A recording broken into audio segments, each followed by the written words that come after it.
Well, here's a sobering statistic. Debra Fileta just surveyed more than 1,000 married men and women, and 96% of them said they believe the average person does not understand the cost of marriage going into it. Well, we've all heard that marriage is hard, but Debra says it's also something else. It can be the greatest journey you'll ever take. Debra Fileta is a licensed professional counselor and popular blogger. She specializes in dating and marriage issues. Her blog, truelovedates.com, reaches millions of readers each year. After years of counseling others, as well as dealing with her own marriage, Debra understands that relationships can be the hardest and greatest thing we'll ever work on. In her book, Choosing Marriage, Debra shares her 8 significant choices that will equip you to take your marriage from average to exceptional.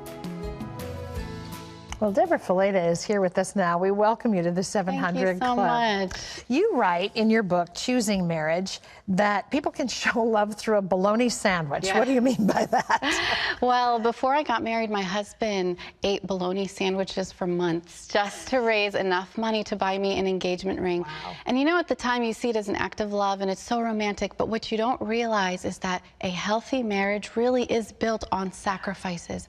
Small sacrifices like that add up to a bigger picture of a healthy relationship. Well, one of the things you talk about in your book, and we mentioned the study that you did with 1,000 couples, is that most people go into marriage expecting too much and then not really understanding the high price of having a healthy relationship. Absolutely. Most people said that they really didn't understand the sacrifice of marriage going into it. They thought they understood. But if you think about it, we get so much training for everything else. To get a driver's license, it takes 100 hours of training. To get a medical license, it takes 20,000 hours of training. To get a marriage license, 0 hours of training, nothing. And so we go into it unprepared for the sacrifices. And when the hard things come, we get scared and we back away and we don't know what to do. Well, and so often, you know, we kind of chuckle about this at our house, that when you're dating and you're in that whole, you know, romantic era time of your relationship, you're not even really honest about who you are.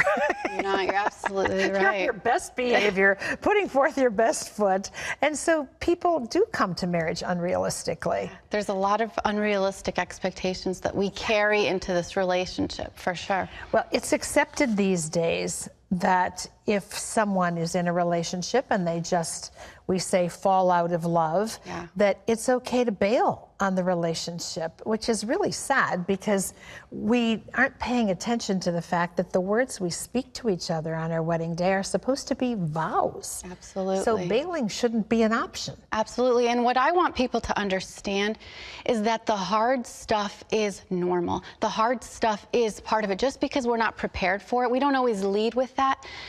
But the hard stuff is part of the journey, and when we can walk through the hard things, we get to experience the great things at the other end of marriage. And I want to be clear, when we're talking about selflessness, we're not talking about selflessness in an unhealthy way, because there's a difference between being selfless and being passive. And some people maybe live passively and they don't express what they need, or they always say yes. But godly selflessness requires us to express what we need in a healthy way and then see what the other person needs and have that give and take in a marriage relationship. You know, give and take is the key to it because it takes both of you working at it. But what do you say to somebody who's in a relationship where maybe the other person doesn't want to change? I mean, you see that, I hear that from people all the time. And it's not okay to live, it might not be overt,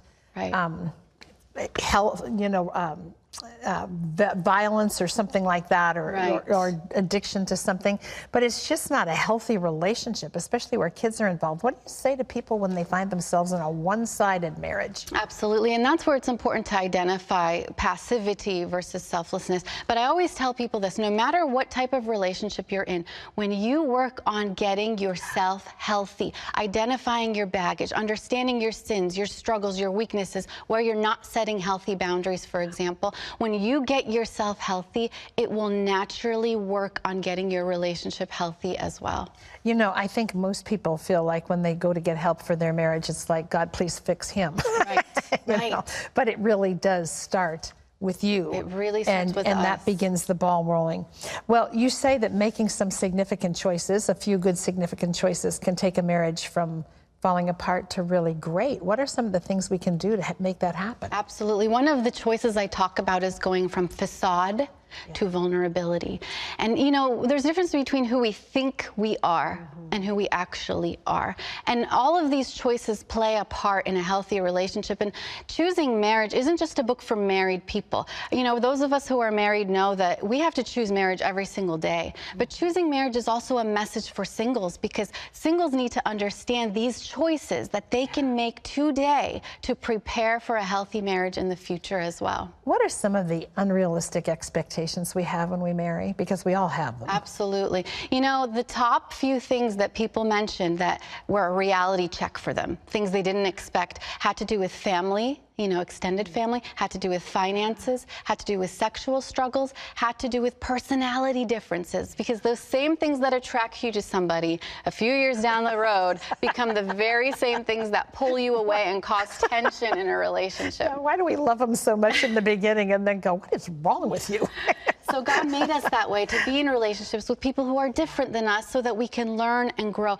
And that's the message of choosing marriage. Is it's not about me. It's about learning to see we is greater than me, and how can we work together to make that we the best it can be. My pastor just spoke about that on Sunday, the we versus me. You've talked in your writings about the 4 seasons of dating, but talk about the 4 seasons of marriage. Yes, the 4 seasons of a relationship that we pass through: spring, when everything is rosy and beautiful and feels good and emotions are high; summer, when it gets hot and we start shedding our layers; and then fall, that's when our true colors start to come out and we can face conflict and communication issues.